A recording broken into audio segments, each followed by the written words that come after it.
कसा आहे सुहास? अहो तुम्ही आलात, मला असं वाटलं अचानक कोण आलं.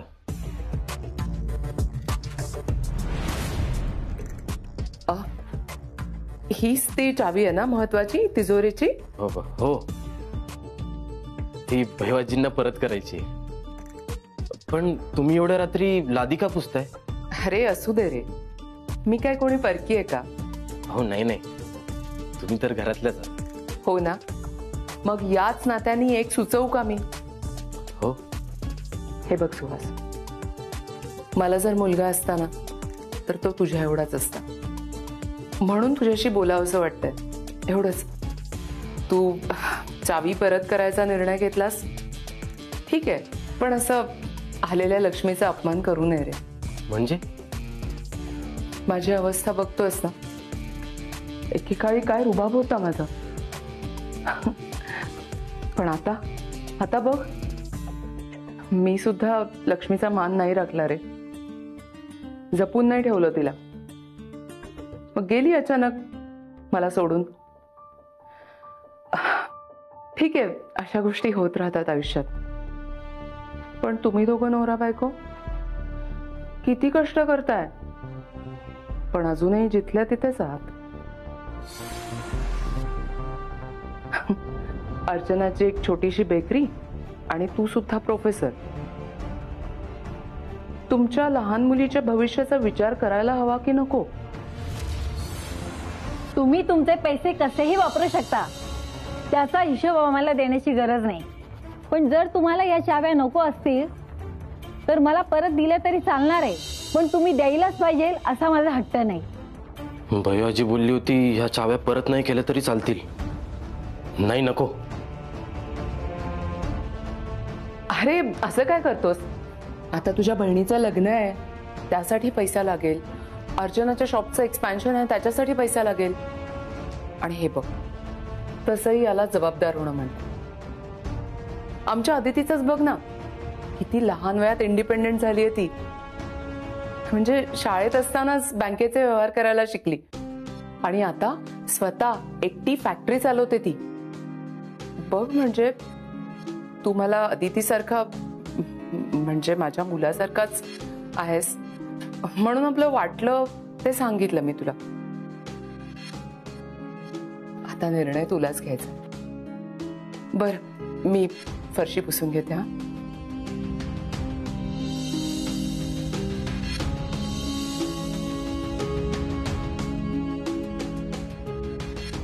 सिद्धार्थ, सगळी धूळ साफ केली मी.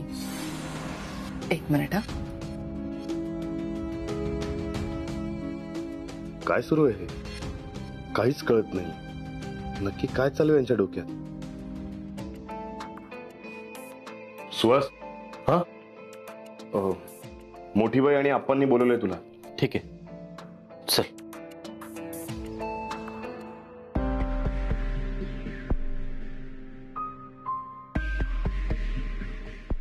काय झालं? बोलवलं मला? अरे थोडं बोलायचं होतं तुझ्याशी. बापूचा फोन होता, सांगत होता तू बयोला चावी दिली नाहीस अजून. हो, नाही दिली. कधी देणार आहेस? अहो कधी देणार आहे काय? देईल आता, विसरला असेल गडबडीत. हो ना सुहास? हो, म्हणजे ते नाही, आपलं ते. सुहास, काय झालंय? तुला काही पैशाची अडचण आहे का? अरे अडचण असेल तर आपण तात्या बहिणीशी बोलूयात ना. हो, आणि तुला बोलायला भीती वाटत असेल तर मी बोलू का? नाही नाही, तसं काही नाहीये. अहो, काही लपवताय का माझ्यापासून? सुहास, काय झालंय का? हे बघा, तुम्हाला वाटतंय तसं काही नाहीये आणि काही अडचणी नाहीये सध्या. मग काय प्रॉब्लेम आहे? पैसे कधी लागू शकतात ना. अगदी बरोबर आहे तुझं. पैसे कधीही लागू शकतात. तुला जेव्हा लागतील ना तेव्हा मागून घे, कुणी नाही बोलणार नाही तुला. हो, आणि चांगल्या कामासाठीच ते पैसे वापरणार आहेस ना तू.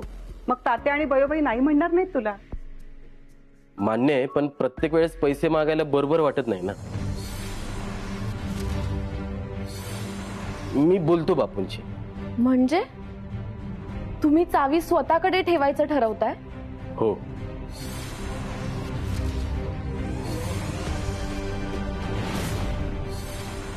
अहो तुम्ही काय बोलताय, तुम्हाला कळतंय ना? हे बघ सुहास, काही गडबडीत निर्णय घेऊ नकोस. वाटल्यास थोडा वेळ घ्या ना. नाही, त्याची गरज नाही. हा निर्णय मी विचार करूनच घेतलाय आणि माझा निर्णय झालाय. मी चावी परत देणार नाही.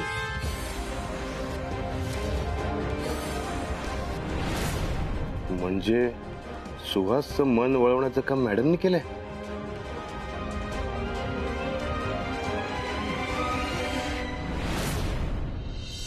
आदिती, जुने विचार वेळेनुसार बदलायला नको का? हो, पण नवीन विचार स्वीकारण्याची सुद्धा एक पद्धत असते ना. सुहास भाऊजींनी अप्पांना असं थेट सांगायला नको होतं. मग काय करायला हवं होतं? त्यांना विश्वासात घेऊन त्यांना सांगायला हवं होतं. आणि एकत्र कुटुंबात फक्त स्वतःचा विचार करून नाही ना चालत. हो, पण त्यांच्या स्वप्नांना, त्यांच्या विचारांना काही महत्व आहे की नाही? मी कुठे असं म्हणतेय.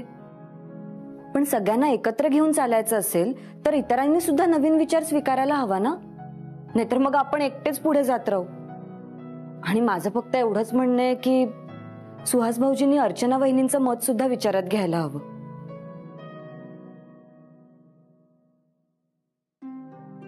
सिद्धू दादा, अरे मला तुझ्याशी जरा बोलायचं होतं. अरे मग बोल ना. नाही, इथे नको. तू जरा बाहेर आलास तर बरं होईल. बरं ठीक आहे. आदिती, आलोच. चल.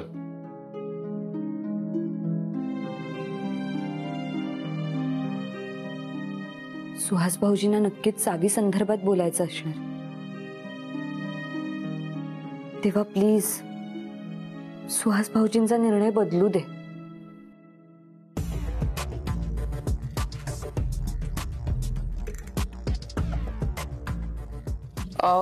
मिलिंद, निर्णय नक्की कोणी बदललाय? नानांनी की अप्पांनी? नाही म्हणजे अप्पांची चावी द्यायचं बाकी राहिले ना अजून? अगं ती नानी, ती नाही का विसराळू, हा. तिने बेंदळपणामध्ये चावी नेऊन दिली. ओके, मग अप्पांचं काय? त्यांचं हे बघ, आपण केव्हाच बयोबाईकडे चावी दिली आहे. महालक्ष्मी, किती गोंधळ करतेस तू. इकडे आ. काही कळत नाहीये तुला.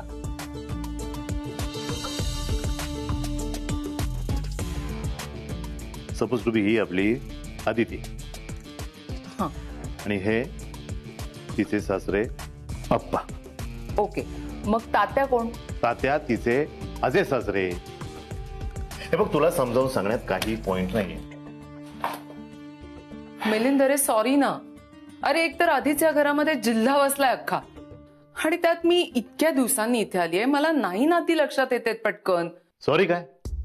कुणी कुणाला चावी दिली, कुणी चावी घेतली, काही लक्षात राहत नाहीये तुझ्या. मिलिंद, अरे असं काय करतोस? तुझ्या प्लॅन मध्ये मी आत्ता ऍड झाले की नाही? मग नाही लक्षात येते पटकन माझ्या. त्यात मी हा सगळा चावीचा तमाशा मिस केलाय. शी, आधीच ऍड झाली असती प्लॅन मध्ये तर काय केलं असतं ग?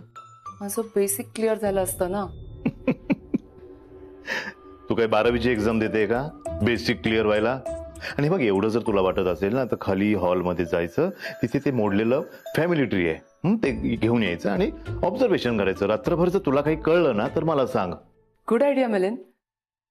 मी करते स्टडी. थँक्यू. क्या खूब लगती हो, बड़ी सुंदर दिखती हो, फिर से कहो, कहते रहो, अच्छा लगता है, जीवन का हर सपना अब सच्चा लगता है. ओ क्या खूब लगती हो, बड़ी सुंदर दिखती हो. नाही आवडलं? दुसरं म्हणू? काही गरज नाहीये. अरे मग काय करू? म्हणजे तू जेवशील हे सांग. तुम्ही शांत बसा हो. असं काय करतेस बयो? तुम्हाला सांगितलं ना एकदा, मला काहीही खाण्याची इच्छा नाही म्हणून. अगं असा हट्ट करून कसं चालेल? हे बघ, तू न जेवल्याने किंवा काही न खाल्ल्याने दिलेले किल्ले लवकर परत येणार आहेत का? अक्षय तृतीयेपर्यंत वेळ दिलायस ना तू. हा, मग वाट पाहू ना आपण तोपर्यंत. घे बर, जेवून घे. खरंच मला काही नको. सॉरी, मी चुकीच्या वेळी आले. अगं नाही, वेळेवर आली. अगं ही पिकले केसांची हट्टी मुलगी जेवत नाहीये बघ. काय? नाही, तात्यासाहेब देशमुख. ही सगळी तुमची चूक आहे. हा तुम्हीच खूप लाडावून ठेवलंय या बयोबाई देशमुखांना. आता मी काय केलंय? अहो तुमच्यामुळेच तर हिला हा घास चिवचा हा घास काऊचा असं करून भरवावं लागतं. द्या बरं तुम्ही इकडे. घे बरोबर. द्या. बघ तुझं ते ऐकते का? हा घास चिवचा.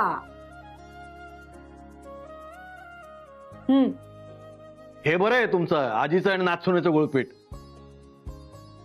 आम्ही इतका वेळचा मस्का मारतो त्याला काही किंमतच नाही. हे बघा, तुमचं हे लहान मुलांसारखं वागणं बंद करा बघू आधी. बर ठीक आहे. जेवते मी. बंद. खा आता. म्हणून मला तुम्ही सगळे खूप आवडता. बयोआजी, तुम्ही हसत राहिलात ना की मग हे घर सुद्धा हसत राहतं. बापू ही नमा जाऊ दे. हा सुहास ज्याला चावी द्यायची नाहीये. ही सुहासची बायको अर्चना जिला चावीचं टेन्शन आहे. हिला चावी द्यायची आहे. नाही पण सुहासला चावी द्यायची नाही. काय चाललंय? काय मला काही कळतच नाहीये. कसला गोंधळ होतोय. मॉम, हा काय इथे बसून काय करतेस तू? सध्या घरात जसा चाव्यांचा गोंधळ सुरू आहे ना तसा माझ्या डोक्यात नावांचा आणि नात्यांचा गोंधळ सुरू आहे. काय? खूप दिवसांनी आली ना इथे त्यामुळे जरा नावांचा गोंधळ होतोच आहे. उगीच कोणालाही कुठल्याही नावानी हाक मारली आणि त्यांना राग आला तर. म्हणून मी जरा फॅमिली ट्री बघतीये, हे फोटोज बघतीये आणि मेमरी रिकॉल करण्याचा प्रयत्न करतेय. पण तरी गोंधळ होतोच आहे माझा. मॉम मॉम ऐक, दे इकडे सगळे फोटोज. हे बापू काका. हा आणि या ताई काकी. हा बापू काका आणि ताई काकींचा मुलगा म्हणजे सुहास भाऊजी. सुहास, अरे मला ना कळतच नाही यातला मी कोणता आणि तू कोणता. डावीकडचा मी आहे. अरे नाही रे, तो मी आहे. अरे दादा डावीकडचा मी आहे. अब हा तू आहेस.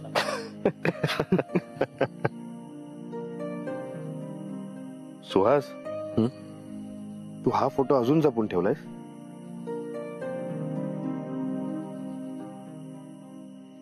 आणि आता पुरता नाही, हा फोटो मी कायम जपून ठेवणार आहे. सिद्धू दादा, अरे तुझ्यासारखं वागण्याचा प्रयत्न करत मी लहानसा मोठा झालो रे. आता विषय निघालाच आहे म्हणून एक गोष्ट सांगू. लहानपणापासून तू माझं इन्स्पिरेशन आहेस रे. खरंच? हो मग. हो, आता तू अमेरिकेला जाणार आहेस म्हणून थोडं वाईट वाटतंय मला, पण ते तुझं स्वप्न आहे आणि त्याच्यासाठी तू खूप प्रयत्न करतोस हे बघितलंय मी. आणि हे इन्स्पायरिंग आहे माझ्यासाठी. पण या नादात तू मध्ये मध्ये भरकटला होतास. तू खूप चुकाही केल्यास पण त्या तू मान्य सुद्धा केल्यास रे. आणि हे इन्स्पायरिंग आहे माझ्यासाठी. पण त्या दिवशी बयोआजी आणि तात्यांच्या मॅरेज अॅनिव्हर्सरीच्या रात्री तर नाही नाही, त्या रात्री चुकलो मी. नाही नाही दादा, हे बघ, तू इतरांना जे काही बोललायस ना ते बरोबर आहे की चुकीचं हे मला नाही माहिती, पण तू त्या दिवशी माझी कानउघडणी केलीस रे. हे बघ दादा, तू त्या दिवशी इतका स्पष्ट बोलला नसतास तर इतका ठामपणे मी निर्णय घेऊ शकलो नसतो. आता बापू घरी नाही येत म्हणून ती चावी माझ्याकडे आली आणि तो निर्णय आता मला घ्यायचा. आणि माझा निर्णय झालाय, मी ती चावी परत करणार नाही. मला वाटलं होतं मी याचा अपमान करून याला दुखावलं, पण नाही. आदितीचे डॅड म्हणाले ते खरंय. प्रत्येकाला त्यांच्या स्वप्नांची आणि कर्तव्यांची जाणीव करून दिली मी. सुहास, तुला मनापासून वाटतंय ना का मी बोललो म्हणून? नाही दादा, तू बोललास म्हणून ऍटलीस्ट मला कळलं तरी की मी कुठे चुकतोय ते. आणि मी इतक्या ठामपणे हा निर्णय घेऊ शकलो. आणि आता जो हा माझा निर्णय आहे तो माझा आहे आणि मी तो खूप विचार करून घेतलाय. हो, पण इतरांना तो निर्णय पटणारी नाही आणि आवडणारी नाही. तू ठरवलंयस ना, मग आता तू तुझ्या निर्णयावर ठाम राहा. घाबरू नकोस. अरे मला सगळ्यांबद्दल सुद्धा असंच वाटतं रे. प्रत्येकाने आपापल्या मनासारखं जगावं आणि त्यात काहीच कठीण नाहीये. खरंच काहीच कठीण नाहीये यात. बघ, लावले सगळे फोटोज जागच्या जागी. हो ना, पण अदिती मला एका गोष्टीचं नवल वाटतं ग की तू पहिल्यांदाच या घरात आलीस आणि तुला एवढ्या सगळ्यांची नावं कशी लक्षात राहिली. मॉम, मी या घरात जेव्हा पहिल्यांदा आले ना, तेव्हा सगळ्यांशी माझी फक्त ओळख नाही झाली, तर इथल्या प्रत्येक माणसाशी माझं एक नातं जोडलं गेलं. हळूहळू प्रत्येक जण कळू लागला, सगळ्यांबरोबर एक बॉन्ड क्रिएट झाला. माणसांनी मनात घर केलं ना की त्यांच्या नावांसोबत ती माणसं सुद्धा कायम लक्षात राहतात. आणि माझं तर प्रेम आहे या फॅमिलीवर, आणि प्रेम असलं की सगळ्या गोष्टी सोप्या होतात. आता बघ ना, आधी मला गर्दीची किती भीती वाटायची, आणि आता हीच गर्दी मला हवी हवीशी वाटते.